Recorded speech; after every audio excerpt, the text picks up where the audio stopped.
மாந்தி 7ல் நின்றால் சனி லக்கணத்துக்கு பாவியாய் இருந்தால் நீச குலத்தில் திருமணம் செய்வார். 7ஆம் இடத்தில் பாக்கியம், பஞ்சமம், குடும்பம், லக்னம் ஆகிய ஆதிபத்தியம் பெற்ற கிரகங்கள் சம்பந்தப்பட்டால் திருமணம் பூர்வீக ஊரில் நடக்கும். 2 ராகு அல்லது கேது இருந்தால் அவருக்கு இருதார யோகம் நிச்சயம். 7ஆம் இடத்துல இருந்தா மேரேஜை லேட் பண்ணும். ஆனா 2ஆம் இடத்துல இருந்தா 2 குடும்பத்தை உண்டாக்கணும்னு அர்த்தம். இந்த விபச்சாரத்துல இருக்கிறது அல்லது ஒரு தீய ஒரு தொடர்பு இருக்கும், கள்ள உறவு இதெல்லாம் சொல்றோம்ல, அது ஆணோ பெண்ணோ 2 பேருக்கும் தான் சொல்றேன்.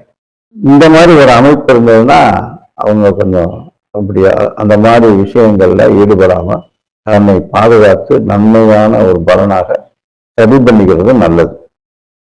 மீன லக்னத்துக்கு 7ல் செவ்வாய், சுக்கிரன், ராகு நின்ற அமைப்புள்ள விதவை கோலம் பூண்டு விபச்சாரத்தில் ஈடுபடுவார்.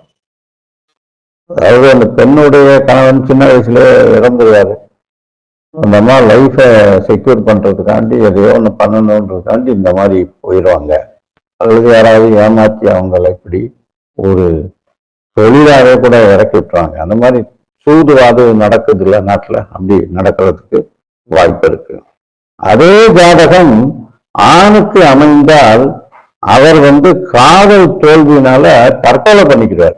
தனுசு லக்னத்துக்கு 7ல் செவ்வாய், ராகு, சுக்கிரன் நின்றிருந்தால் அந்த அமைப்புள்ள பெண் கட்டாயமா அந்த விபச்சாரமே தொழிலா வச்சு நடத்தக்கூடிய ஒரு நிலை வரும். இந்த ராகுக்கு எது எப்பவுமே சமசப்தமா தான் இருக்கும்.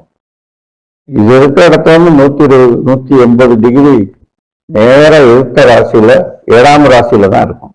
ராகு நின்று கிளாக் வைஸ்ல இருந்தீங்கன்னா 7ஆவது ராசியில கேது வந்துடும். கேது நின்ன ராசியில இருந்து கிளாக் வைஸ்ல இருந்தீங்கன்னா 7ஆவது ராசியில ராகு வந்துடும்.